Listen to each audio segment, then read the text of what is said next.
주 안에서 항상 기뻐하라. 내가 다시 말하노니 기뻐하라. 너희 관용을 모든 사람에게 알게 하라. 주께서 가까우시니라. 아무것도 염려하지 말고 다만 모든 일에 기도와 간구로 너희 구할 것을 감사함으로 하나님께 아뢰라. 그리하면 모든 지각에 뛰어난 하나님의 평강이 그리스도 예수 안에서 너희 마음과 생각을 지키시리라. 아멘.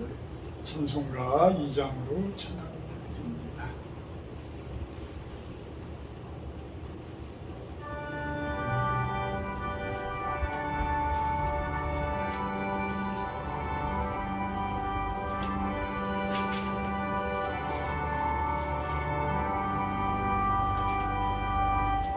찬양 성부 성자 성령 성삼위일체께 영원 무궁하기까지 영광을 돌리세. 영광을 돌리세.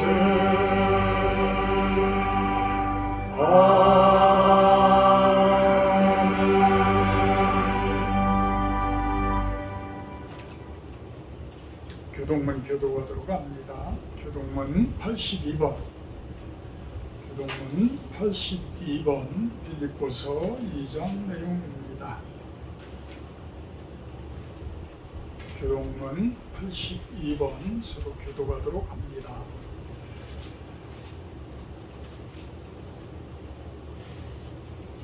너희 안에 이 마음을 품으라.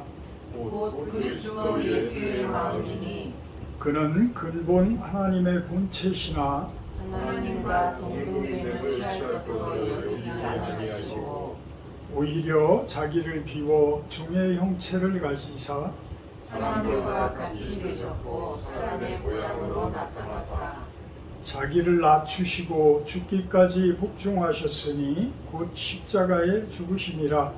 그러므로 하나님이 그를 지극히 높여 모든 이름 위에 뛰어난 이름을 주사 하늘에 있는 자들과 땅에 있는 자들과 땅 아래에 있는 자들로 모든 무릎을 예수의 이름에 꿇게 하시고 모든 입으로 예수 그리스도를 주라 시인하여 하나님 아버지께 영광을 돌리게 하셨느니라. 아멘. 사도신경 하심으로 신앙 고백하도록 합니다. 나는 전능하신 아버지 하나님 천지의 창조주를 믿습니다. 나는 그의 유일하신 아들 우리 주 예수 그리스도를 믿습니다. 그는 성령으로 잉태되어 동정녀 마리아에게서 나시고 본디오 빌라도에게 고난을 받아 십자가에 못 박혀 죽으시고 장사된 지 사흘 만에 죽은 자 가운데서 다시 살아나셨으며 하늘에 오르시어 전능하신 아버지 하나님 우편에 앉아 계시다가 거기로부터 살아있는 자와 죽은 자를 심판하러 오십니다. 나는 성령을 믿으며 거룩한 공교회와 성도의 교제와 죄를 용서받는 것과 몸의 부활과 영생을 믿습니다. 아멘. 211장 찬송하신 후에 부종신 사모님 기도해 주십니다. 211장입니다.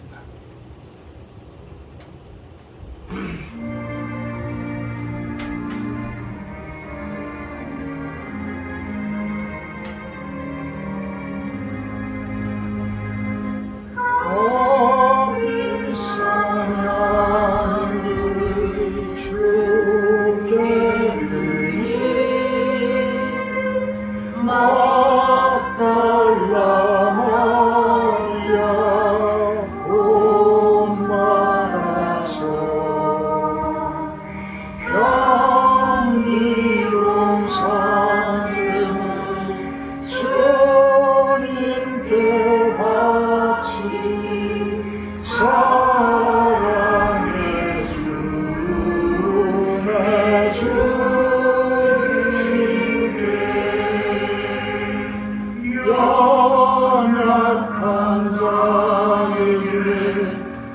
힘을 주고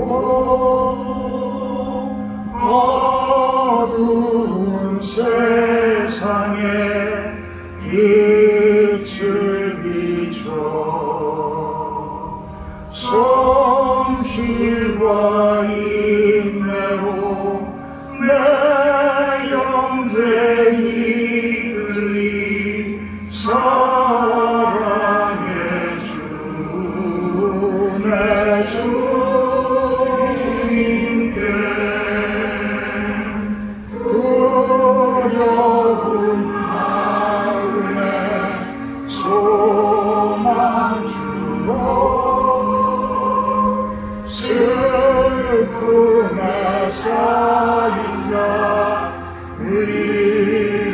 위로하며 길 잃은 자들 친절히 이끌리 사랑의 주 내 주님께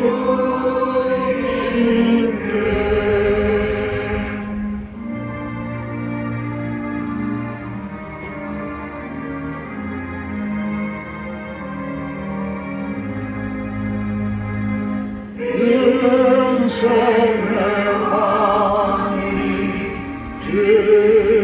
깃들어서 이 땅의 수고가 끝날 때에 주님을 섬기다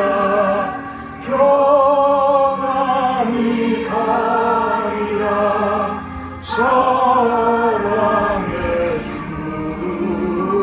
내 주님께 아멘.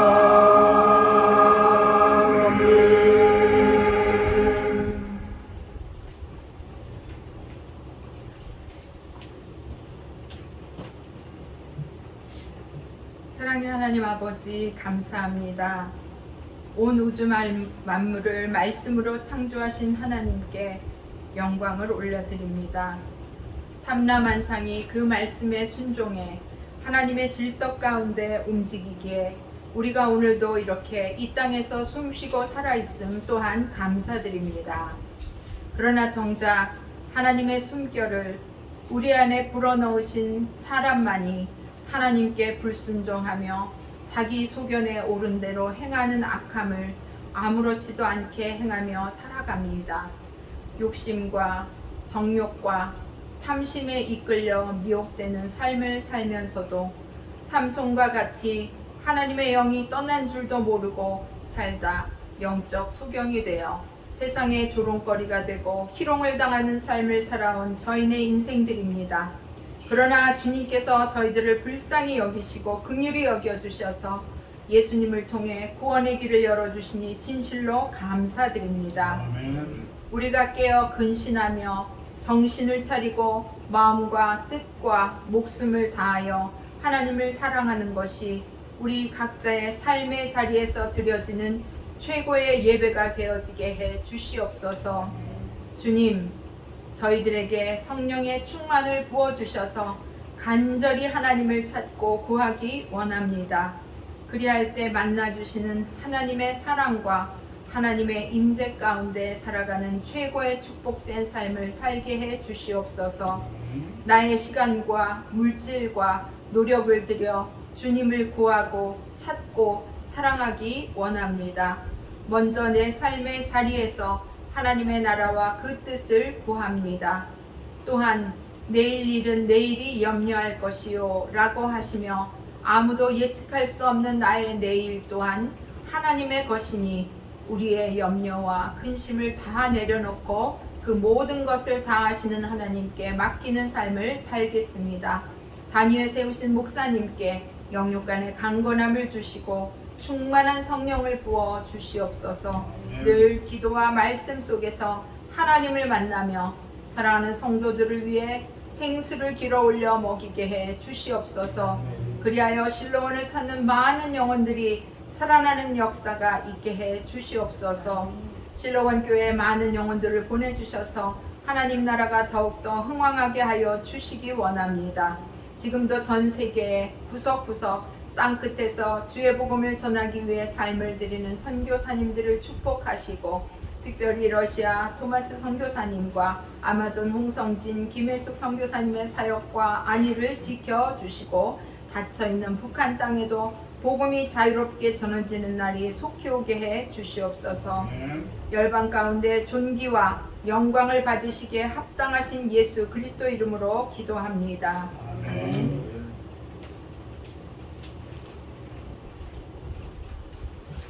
감사합니다. 말씀 봅니다. 마태복음 14장 13절에서 21절 말씀입니다. 마태복음 14장 13절에서 21절 말씀입니다.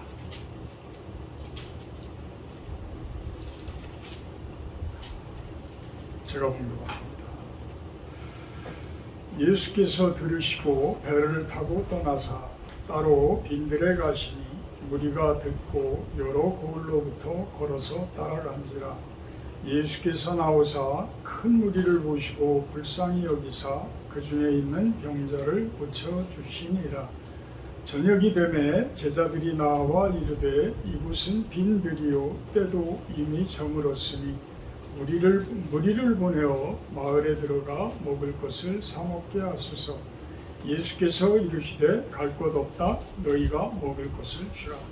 제자들이 이르되 여기 우리에게 있는 것은 떡 5개와 물고기 2마리 뿐이니이다. 이르시되 그것을 내게 가져오라 하시고 무리를 명하여 잔디 위에 앉히시고 떡 5개와 물고기 2마리를 가지사 하늘을 우러러 축사하시고 떡을 떼어 제자들에게 주시매 제자들이 무리에게 주니 다 배불리 먹고 남은 조각을 12바구니에 차게 거두었으며 먹은 사람은 여자와 어린이 외에 5,000명이나 되었더라. 아멘. 오늘 말씀 제목은 너희가 먹을 것을 주라. 너희가 먹을 것을 주라. 오병이어의 기적이 일어나는 이 제목에서 웬 너희가 먹을 것을 주라 이렇게 예수님께서 이야기를 하실까? 그 부분을 우리들은 대부분 간과하고 넘기고 예수님께서 오병이어의 떡 5개와 물고기 2마리를 가지고 거의 10,000명이 넘는 5,000명이라고 장정 남자들만 먹은 사람이 여자와 어린이 외에 5,000명이라고 한다고 보면 거의 10,000명이 넘는 대부분 신앙생활은 여자들이 더 적극적이기 때문에 더 많지 않았을까 하는 생각을 해봅니다. 딱 5개와 물고기 2마리를 가지고 어떻게 10,000명이 넘는 분들이 먹고 오히려 또 남았을까? 12바구니에 남았을까? 기적이죠. 근데 예수님은 대부분의 모든 삶이 기적이야. 모든 삶이 기적이야. 예수님께서 참 죽은 자까지 살리시고 날 때부터 맹인되었던 사람의 눈을 뜨게 하시고 우리들의 영적으로 온갖 사로잡혀져 있는 그 사탄 마귀들을 쫓아내시고 예수님께서 움직이는 모든 자체가 기적과 이적이에요. 기적과 이적. 사실 예수님께서 지금도 우리들과 함께 일을 하시고 우리들과 같이 일을 하시는데 성령의 형태로 일을 하시죠. 그분이 우리들과 동행하시면 우리 삶 자체가 기적과 이적 같은 일들이 다 일어날 수밖에 없는 거예요. 근데 우리네들은 그걸 못 믿어해. 그래서 내가 뭔가를 자꾸 하려고 해. 근데 내가 자꾸 뭔가를 저지르면 말 그대로 저질러져서 자꾸만 오류가 일어나고 잘못되어지는 모습이 고꾸라지고 이런 모습들이 되어지는데 전적으로 좀 믿음을 가지고 맡기는 삶. 그러면 하나님께서 예수님께서 다 알아서 챙겨주시는데 아까 기도와 중에도 이야기했지만 삼손이 어마어마한 능력을 갖추게 되죠. 근데 삼손이 그러한 능력을 갖추게 된 게 어떻게 해서 능력을 갖춰요? 하나님의 영이 주어질 때 어마어마한 능력이 주어지는 거예요. 근데 그 삼손이 모든 능력을 잃어버리는 것은 머리카락을 베었다라고 하지만 그 머리카락이라는 이야기는 하나님의 영의 존재를 이야기를 하는 거예요. 그래서 하나님의 영의 존재가 끊어져 버리면 아무 힘도 없는 거야. 아무 힘도 없어. 그러니까 눈이 빠져나가고 제일 치욕스러운 게 그런 거잖아요. 이스라엘 민족의 마지막 왕인 시드기야 왕이 바벨론으로 끌려가기 전에 어떻게 돼요? 눈이 빠지잖아요. 눈을 빼버려요. 가장 치욕스러운, 고통스러운 그러한 벌칙이야. 삼손도 그렇게 당해. 왜? 하나님이 떠나시니까. 하나님이 떠나시니까. 잠깐 오늘 사사기 삼손의 묵상을 하면서 갑자기 그런 마음을 드셔.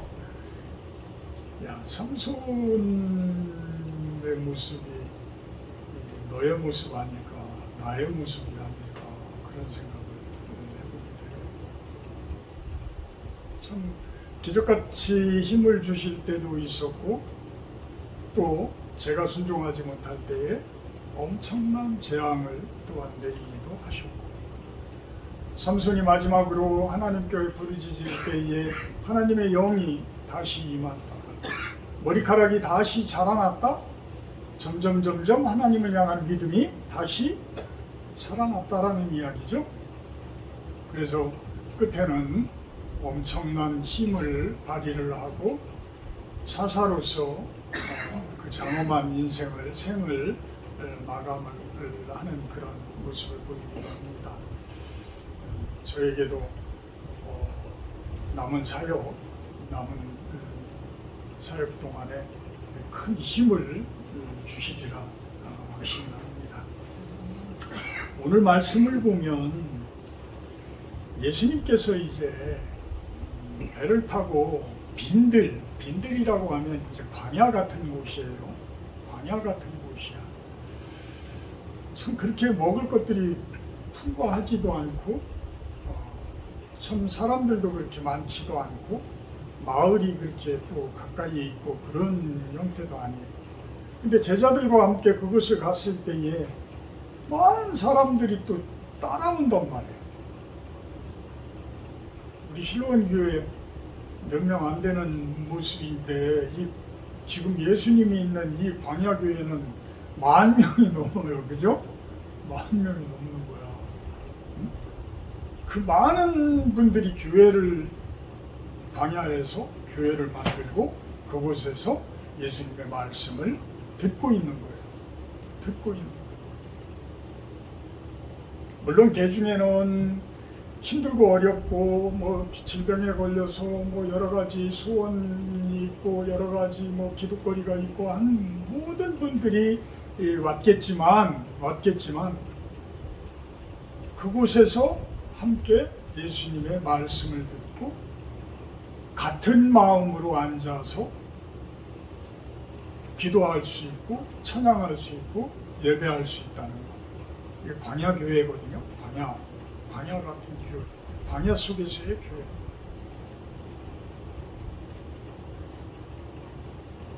(14절에) 보면 큰 무리를 보시고 불쌍히 여겼다. 불쌍히 여겼다. 그래서 그 중에는 병들어 있는 분들을 고쳐주시고 그런 모습이에요. 근데 이분들이 예수님께서는 좀 그 전에 이제 마을을 다니면서 참 힘든 마을들을 다니셨어요.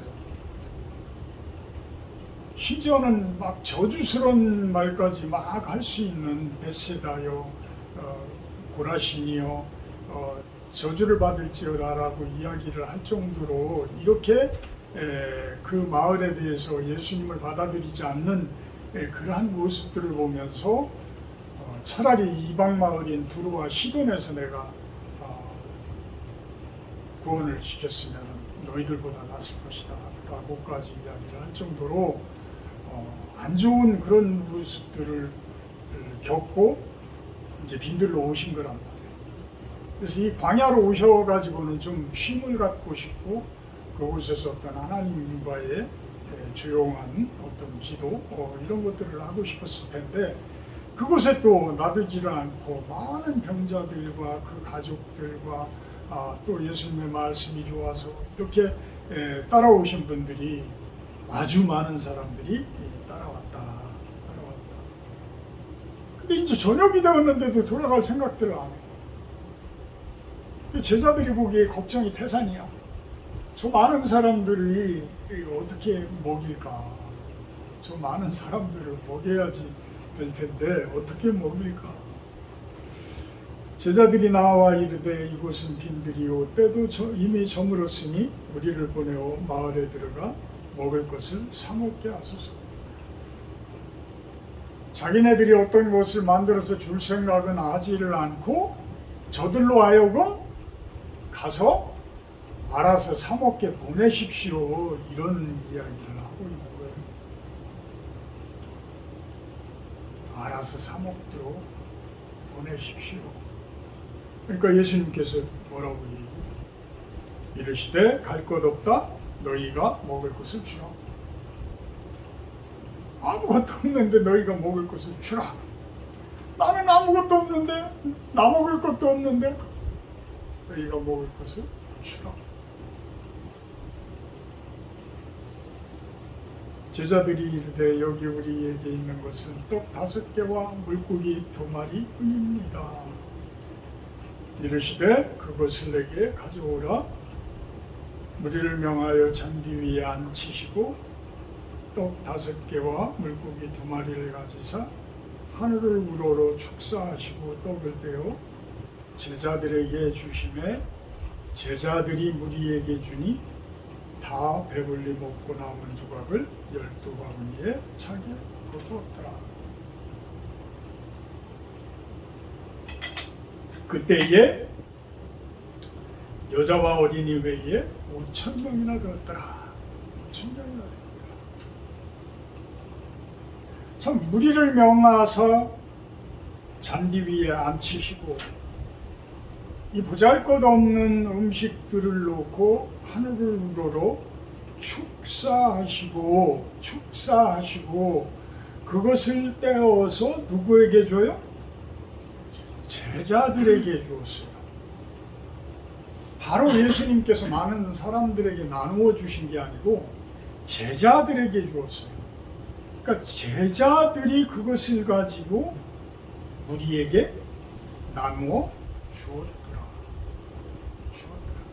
이 대목을 우리가 잘 생각을 하셔야 돼요. 왜 예수님께서 너희가 먹을 것을 주라라고 이야기를 하셨고 왜 예수님께서 축사하시고 떼어서 제자들에게 주었을까? 제자들에게 주었을까? 이 제자들이 누구예요? 바로 여러분들이죠. 바로 여러분들. 그러니까 여러분들에게 요한복음 21장에서 이야기하듯이 여러분들 주변에 있는 사람들을 그 양들을 먹이고 그 어린 양들을 먹이고 그 양들을 케어를 해라. 케어를 해라. 이렇게 우리가 받아들일 수 있는 거예요.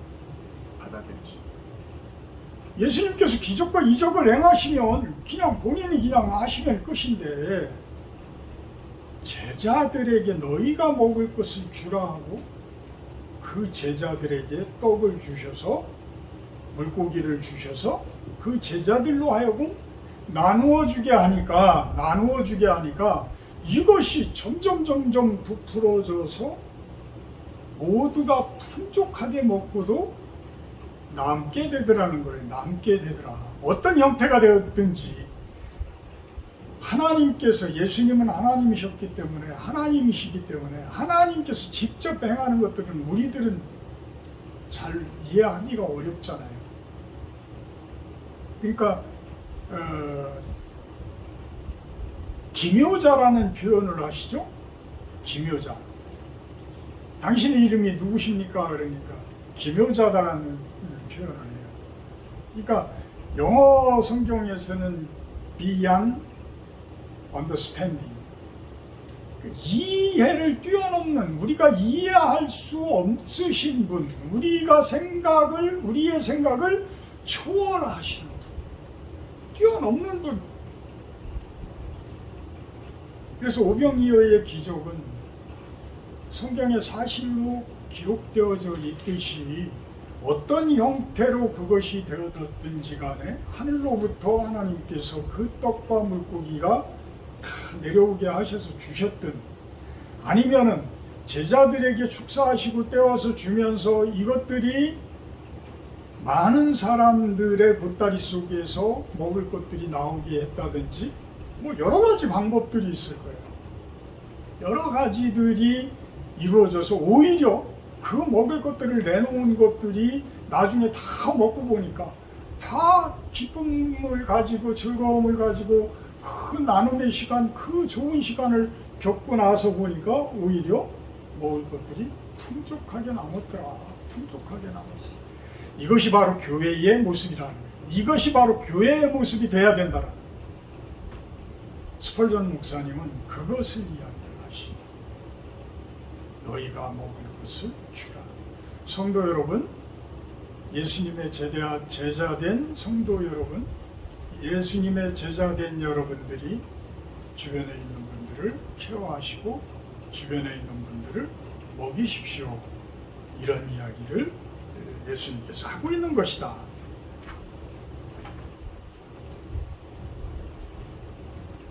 예수님이 이 땅에서 빛으로 계셨던 것처럼 우리도 이 땅에서 빛이 되라고 하십니다. 꼭 물질적인 것만이 떡이 아니잖아요. 떡은 물질적인 떡도 있지만 생명의 떡. 사탄 마귀가 돌들로 떡덩이가 되게 해라 이러고서 예수님에게 시험을 하잖아요. 그러니까 예수님께서 떡으로만 이 세상을 사는 건 줄 아냐? 말씀으로, 생명의 떡으로. 그게 더 중요하다는 거예요. 그게 더 중요한 거예요. 하나님의 말씀의 떡, 그것이 바로 생명의 떡이에요. 그 생명의 떡으로 살아가라. 근데 우리는 대부분 그냥 물질의 떡에 거기에 묶여서 거기에서 뛰어넘지를 못하는 믿음, 그곳에서 더 업그레이드 되어지지 못하는 믿음, 그렇게 나약한 모습으로 살고 있지 않나. 근데 예수님은 빛으로 이 땅에 계셨을 때 그 빛이라는 것이 바로 생명의 떡이라는 거예요. 생명의 떡. 그래서 마태복음 5장 13절에서 16절에 보면 소금과 빛에 대해서 이야기를 해요. 너희들은 세상의 소금이다. 너희는 세상의 빛이다. 우리들은 세상에서의 소금이고 세상의 빛이라는 거예요. 소금은 뭐예요? 정결하게 하는 모습을 보여주잖아요. 근데 제가 예전에 이렇게 보면 소금과 설탕이 닮은 점이 아주 많아. 적절하게 사용을 하면 우리 몸에 아주 좋은데 과하게 사용하면 이것이 몸에 해로워. 소금에 고기나 어떤 식물을 확 절이면 안 썩죠. 안 썩어요. 그래서 돼지고기 같은 경우에도 소금에 확 절여가지고 그거를 이렇게 지붕 밑에라든지 이런 데 매달아 놓고 아주 상당히 오랜 기간 동안에 그거를 숙성을 시키면 그게 그렇게 또 맛난 그 고급 음식이 된다고 그러더라고요. 스페인인가 어디서 그렇게도 하고 또 우즈벡 지방 뭐 그쪽에서도 그렇게들 하는 모양이던데 돼지고기를 완전히 소금에 꽉 절여가지고 뒷다리 같은 경우 이렇게 매달아가지고 그 숙성을 시켜서 먹는. 근데 소금도 그러지만 설탕도 그래요. 설탕에다가 꽉 절여놓으면 상하지를 않아. 그래서 효소라든지 뭐 이런 것들 담는 게 설탕 안에다가 꽉 그 농도를 짙게 하면 그래서 우리가 뭐 이렇게 효소 담는다고 그래가지고 그 설탕 같은 경우 손으로 막 이렇게 하면 이 틈바구니에 막 들어오면서 나중에는 막 따갑고 그래. 그렇죠. 근데 어쨌든 소금 정결하게 하는 그러한 모습. 이 세상의 소금, 세상을 정결하게 하는 그러한 모습의 능력을 갖춘 우리들. 빛, 똑같이 빛이 있는 곳에는 어둠이 사라져요. 그죠? 어둠이 사라져요. 그래서 빛의 역할을 해라. 소금과 빛, 빛과 소금으로서의 그 역할을 다 해라. 이것이 어떤 영적인 어떤 생명의 떡의 모습으로 바라봤을 때는 그것이 세상 속에 주어져야 할 오병이어 아닌가. 그것을 여러분들에게 부탁을 하고 있다는 거예요. 우리들에게 부탁하고 있다는 거예요. 우리들로 하여금 세상 속에 빛과 소금의 모습으로 그들에게 생명의 떡을 주도록 이야기를 하고 있다는 거예요.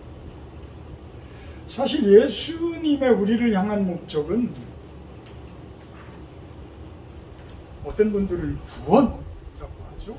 근데 구원이 뭐 틀린 이야기는 아니에요.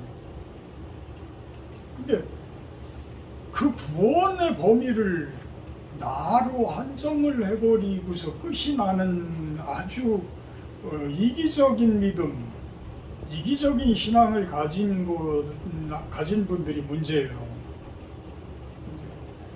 영혼 구원의 강조를 너무 하다 보면 우리 개개인의 구원으로만 그냥 끝을 내. 근데 절대 안 그래요. 모든 복음서의 마지막 장을 훑어보게 되면, 마지막을 보게 되면 예수님께서 부탁을 하고 명령을 하셔. 그게 뭐예요? 우리들로 하여금 땅끝까지 이르러 왜? 예수님의 증인이 되어라 라고 이야기를 하시고, 또 세상 속에 가서 그들을 제자 삼고 성부와 성자와 성령의 이름으로 세례를 베풀고 그들에게 분부한 모든 것을, 내가 분부한, 예수님이 분부한 모든 것을 가르쳐 지키게 해라. 이것이거든요. 이게 사실 명령이에요. 하나님의 대위임령이야. 우리들에게 주신 큰 명령이기도 하고 우리들에게 위임한 그러한 또한 위임령이기도 해요. 그러니까 예수님께서는 당신의 사역을 다 마치시고 부활하신 후에 내가 이렇게 부활했다, 이런 모습이다. 여러분들도 이제 죽어도 영원히 살면서 나와 같이 부활할 수 있으니 세상 속에서 내가 부탁한 것을 좀 하고 와줘라. 내가 부탁한 것을 좀 해줘라. 그 부탁한 것이 작은 예수가 되어서 작은 예수로서의 사명을 완수해달라는 거예요. 완수를 해달라. 보잘것없는 것처럼 보이는 오병이어지만 그것을 여러분들에게 나누어 줄 테니 그것을 세상 속에 있는 사람들에게, 그 어린 양들에게 그것을 나누어 주고 그 어린 양들을 보호하고 케어하고 그들을 먹여달라. 이런 명령을 하고 계시는 거예요.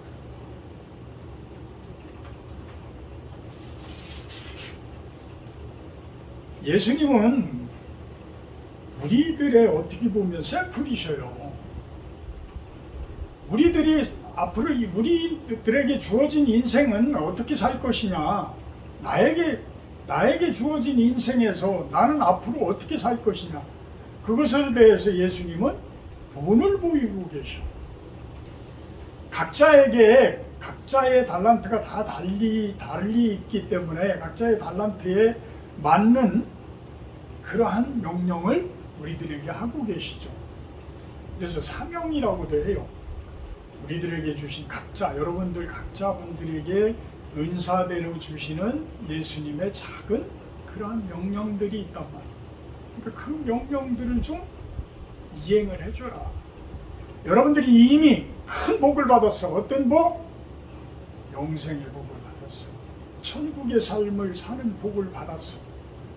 그래서 여러분들은 그 복을 가지고 나는 복을 이렇게 받았으니까 여러분들도 좀 이렇게 좀 살아주세요. 주변에 있는 분들에게 그런 것들을 이야기하도록 예수님께서는 이야기를 하고 계신다라는 거예요. 근데 우리들의 믿음과 신앙의 정도는 어때요? 너무나 나약하죠. 어떤 모습처럼 15절의 모습처럼 저녁이 되매 제자들이 나와 이르되 이곳은 빈들이요 때도 이미 저물었으니 무리를 보내어 마을에 들어가 먹을 것을 사 먹게 하소서.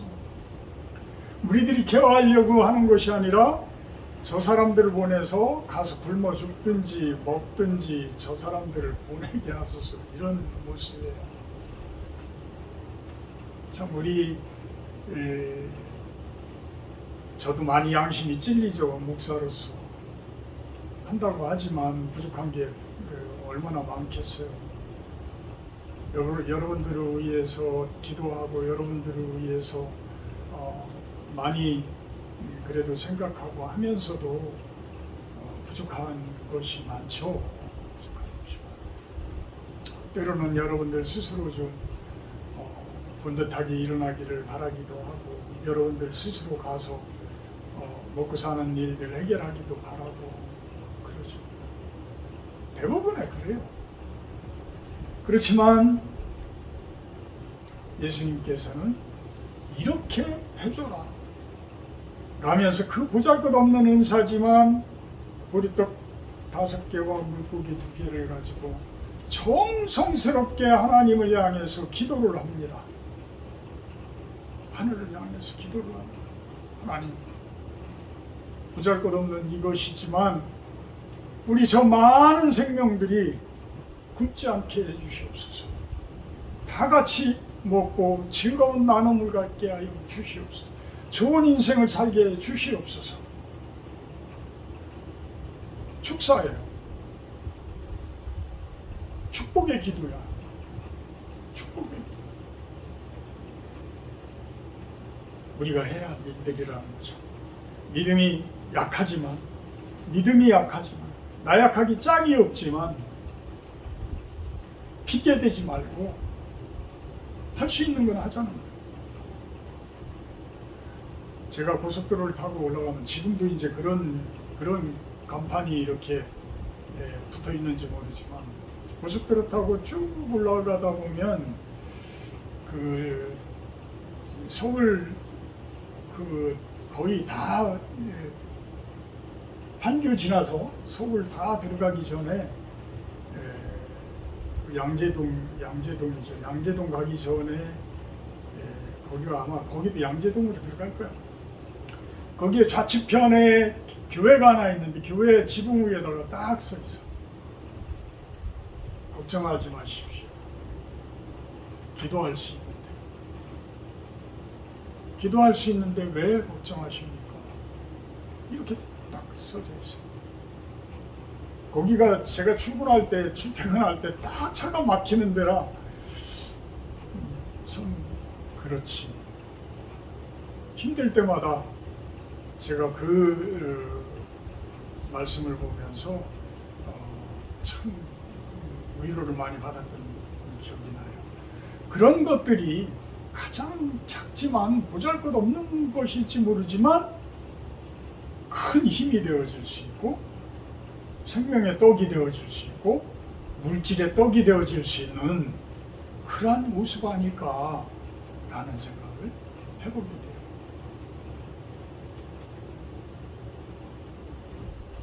김양재 목사님 교회 그 교회도 분당 지나가면서 이렇게 보게 되면 항상 간단하지만 그 우리들의 마음을 이렇게 울리는 그러한 표어들이 붙어 있어요. 뭐 얼마 전까지는 무슨 뭐 가정을 회복하자, 뭐 여러 가지. 하여튼 우리 그 짧은 문기지만 우리들에게 깊이 닿아오는 그러한 모습들. 우리들은 다 각자가 사실 하나님께서 주신 다 은사들이 있단 말이에요. 우리가 그것을 간과하고 우리가 그냥 보잘것없는 듯이 이렇게 내팽개쳐서 그렇지, 여러분들 한 분 한 분들에게는 다 달란트가 있어요. 그 달란트가 바로 오병이어라 이거다. 오병이어다 이거죠. 그걸 가지고 더 큰 능력으로 만들어 달라. 이게 예수님의 부탁이라는 거예요. 그것이 영적인 어떤 그러한 생명의 떡의 모습으로 다가올 수 있지만, 좀 전에도 이야기했지만 그러한 영적인 것들이 실질적인 물질적인 떡이 되어져서 돌아온단 말이에요. 물질적인 떡은 우리들에게 눈에 보이니까 저게 축복이다라고 대부분의 사람들이 생각을 하지만, 사실은 그 속에 숨어져 있는 기도, 그 속에 숨어져 있는 예배, 그 속에 숨어져 있는 간구, 이것이 진정한 더 중요한 생명의 떡이라는 거예요. 그것이 더더욱 중요한 생명의 떡이다. 사실 제가 이렇게 예배 준비를 하면서 행복지수를 한번 검색을 해봤어요. 사실 감사하며 산다라는 것이 제일 행복한 삶이거든요. 감사가 있는 삶. 그렇잖아요. 감사가 있다라는 것은 내가 막 쪼들리고 힘들고 이런 게 아니에요.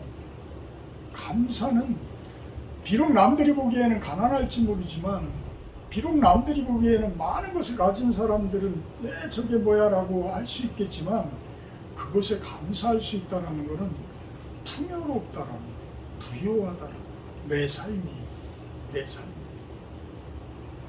그러면 우리나라가 우리 전 세계적으로 볼 때의 행복지수가 높은 나라는 세상 사람들이 이야기하는 모습으로 바라보게 되면 어떤 뭐 경제 1인당 뭐 GDP가 가장 높은 나라? 뭐 이렇게 봐야지 될 거 아니에요? 그런데 그게 아니더라고요. 그게 아니에요.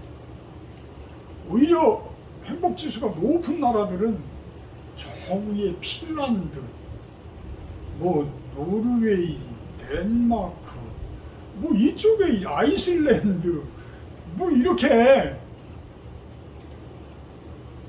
참 어찌 보면 그 완전 부자는 아니지만 부족하지 않는 모습으로 사는. 그러니까 추운 지방이다 보니까 뭔가를 막 욕심낼 필요도 없고, 그래서 그럴까요? 아주 1, 2, 3이야. 1, 2, 3, 4이 막 이렇게 차지해. 그쪽 지방에. 그 네덜란드 같은 경우는 그 맨날 우리 뭐 전 국토가 뭐 3분의 1이 바닷물의 수위보다 낮다라고 그런 걸로 나는 배웠는데, 그렇잖아요.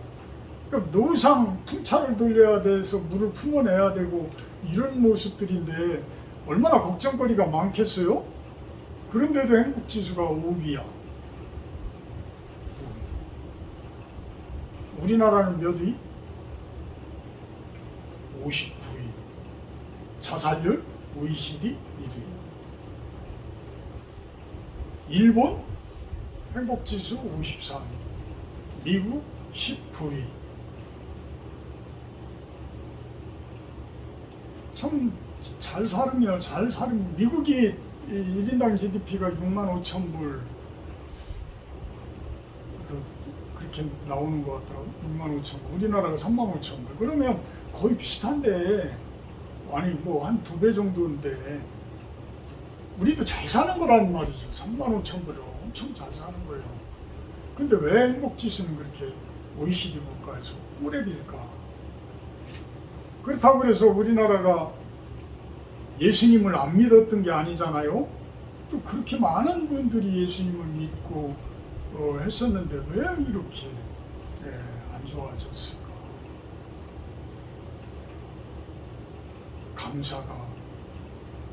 감사를 가르치는 교회가 있었어야 되는데 감사를 가르치는 교회가 너무 부족하지 않았을까?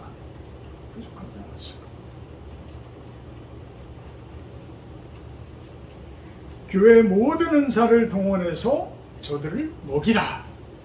스펄전 목사님이 이걸 이야기해요. 교회의 모든 은사를 동원해서 양들을 먹이십시오.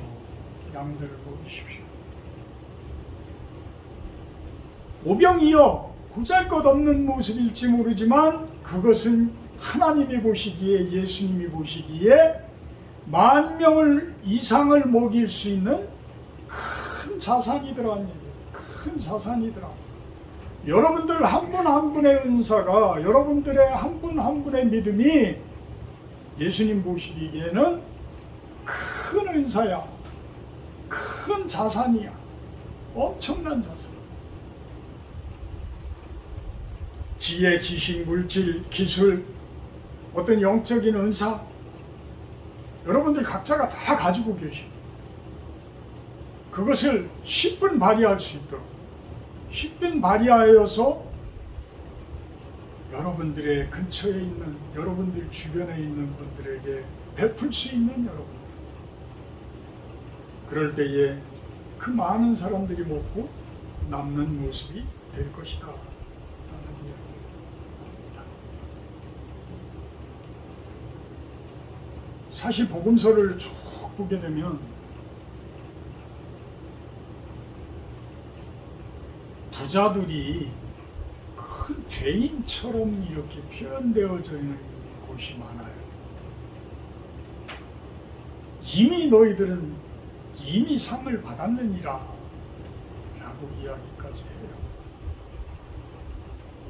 근데 왜 그런 표현들을 했느냐 하면, 그렇다고 해서 예수님께서 뭐 다 뺏어가지고 가난한 사람들에게 주라라고 한 적은 한 번도 없어. 부자 청년에게 어떻게 이야기해요? 팔아서 나누어주고 그 다음에 나를 따라라 이렇게 이야기하죠. 근데 이 대목을 우리가 잘 생각을 해야 돼. 잘 생각을 해야 돼. 사실 부자들은요, 더 부자가 되기 위해서 엄청나게 세상 속에서 덧셈을 곱하기를 엄청난 수싸움을 해요. 그래서 상상을 초월할 정도로 돈을 벌기도 합니다. 그런가 하면 어떤 사람들은 이 무더운 더위에 나가서 진짜 힘들게 땀을 흘리면서 때로는 그 더위에 죽는 사람도 있고 이러면서 그곳에서 돈 10만 원, 돈 20만 원 그 벌면서 일을 해요. 너무 불공평하지 않아요? 불공평하잖아요. 그래서 옛날의 공산주의는 그 스탈린, 레닌 이 사람들은 이걸 완전히 뒤집어 엎었어. 그래서 부르주아, 프롤레타리아 이 혁명을 일으켜서 완전히 그냥 다 없애버리고 했어. 그러면 프롤레타리아 혁명을 이뤘으면 지금 러시아나 그리고 우즈벡이나 모든 그 계통에 있는 나라들은 프롤레타리아가 그 주왕이 되어져서 왕의 모습으로 이렇게 갖추어져 왔어야 되잖아요. 그죠? 그런데 그게 아니라 공산당원, 그 간부들, 그 리더자들이 또 다 휘어잡아가지고 러시아는 마피아들이 거의 다 휘어잡아서 지금 모든 기업체들이 옛날 마피아들이 그대로 연결되어져서 이렇게 온 모습들이에요. 오히려 빈부격차가 더 심해져 버려요. 다 나눠주려고. 그러니까 사람들이 구상하는 거는 항상 오리투성이야. 근데 성경 말씀은 예수님은 가난한 자들을 여러분들이 케어를 해줘라. 여러분들이 케어를 해줘. 물질적인 것뿐만이 아니라 어떤 것? 마음까지도, 행복지수까지도 여러분들이 케어를 해주라는 거예요. 우리나라가 물질적인 거는 35,000불인데 이 행복지수에서는 이거는 몇백 불짜리라는 거예요. 몇백 불짜리. 이 정도로 균형이 안 맞는 거예요. 영적인 부분과 물질적인 부분이 균형이 안 맞는 거예요. 그럼 그거를 낮추는 방법은 무엇이겠어요? 가진 분들이 베푸르면 돼요. 그리고 가진 사람들이 없는 사람들을 뺏으려고 하지는 않는다. 뺏지만 정당하게 서로가 일을 할 수 있는 기회를 주자는 이야기예요. 이 역할을 누가 해줘야 된다고?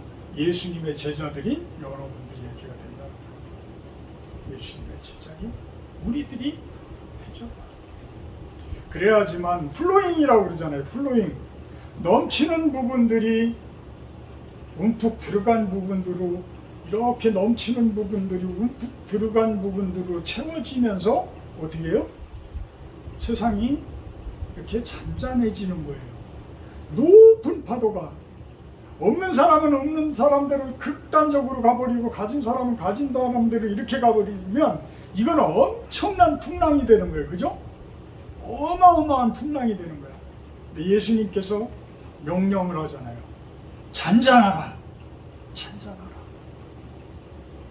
이것은 가진 사람들이 욕심을 낮추고 플로잉에서 없는 사람들에게 채워주고 이러면서 다 같이 잘 살 수 있는 모습, 다 같이 찬양하며 부족한 것이 없는 삶이 가장 좋은 삶이잖아요. 그죠?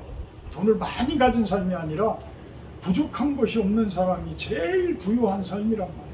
그러니까 저 추운 지방에 사는 그 아이슬란드, 뭐 핀란드 이런 데 사시는 분들이 행복지수가 제일 높은 게 그런 것 아닐까라는 생각을 해봐요. 또 그분들의 신앙이 그쪽 나라들의 신앙이 좋은 걸로 제가 알고 있어요. 기도합니다. 사랑의 하나님, 예수님께서는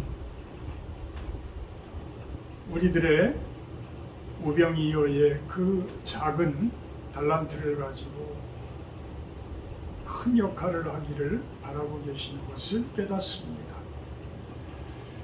너희가 먹을 것을 주라 라고 명령하시는 것을 생각해 봅니다. 하나님, 우리가 미약하지만 작은 것들을 가지고 많은 주님의 사람들을 케어해 나갈 수 있는 우리들의 모습이 되게 하여 주시옵소서. 예수님의 이름으로 기도합니다. 50장 1절 하며 구분하도록 합니다.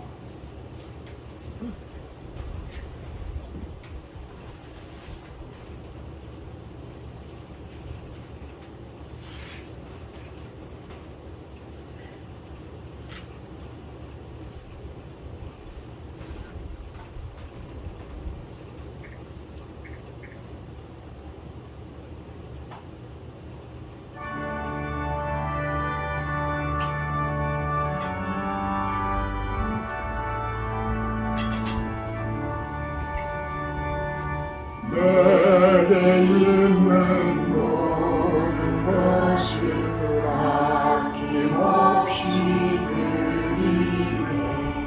사랑하고 의지하며 소중한 따라 살리라. 주께 드리네.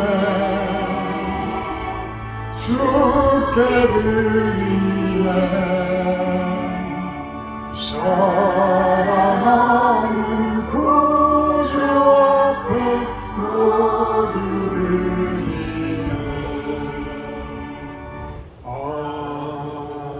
아멘. 저희들의 손과 저희들의 마음을 통해서 올려드리는 이 물질 하나님의 귀한 곳에 사용되어지게 하여 주시옵소서.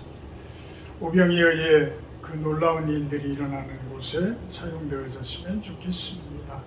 또 그 손길들 축복하셔서 하는 모든 일, 기도하는 일들이 주님의 은혜 가운데, 주님의 은총 가운데 축복받는 그런 모습이 되게 하여 주시옵소서. 예수님의 이름으로 기도합니다.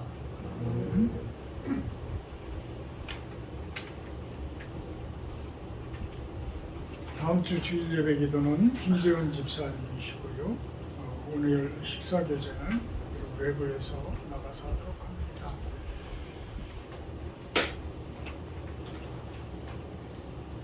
(221장) 찬송하시는 게 축도로 마치도록 합니다.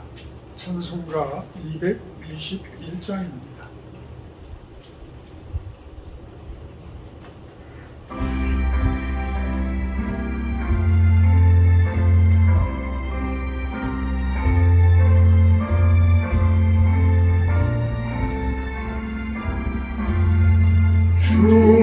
있는 형제들 사랑의 사귀는 천국의 교제 같으니 참 좋은 친구라.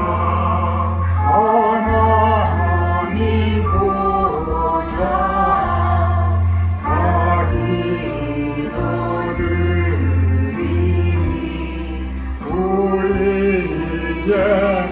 믿음 소망이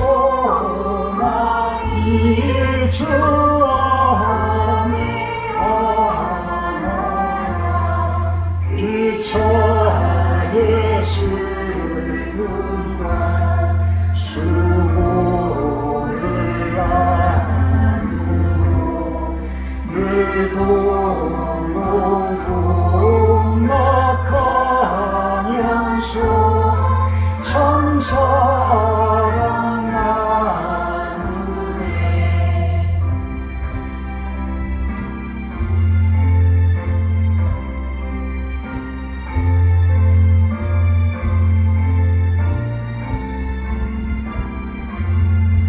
또 이별할 때에 난 비록 슬퍼도 주 안에 교제하면서 또다시 만나리. 아멘.